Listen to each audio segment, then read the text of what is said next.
These are our recipe binder dividers.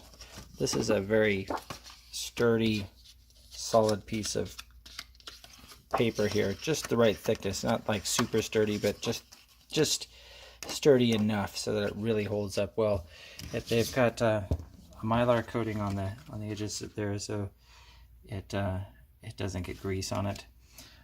One thing that you'll notice is that one of these happens to have the word salads on it. How did I do that? Well, I used another product that we offer, which is just these a sheet of different stickers. This is all sorts of different ways to organize your recipe binder, and by alphabet and all sorts of different things.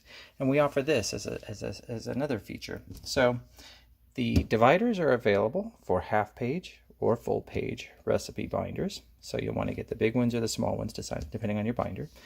And you can also buy these separately. They're not that very much, to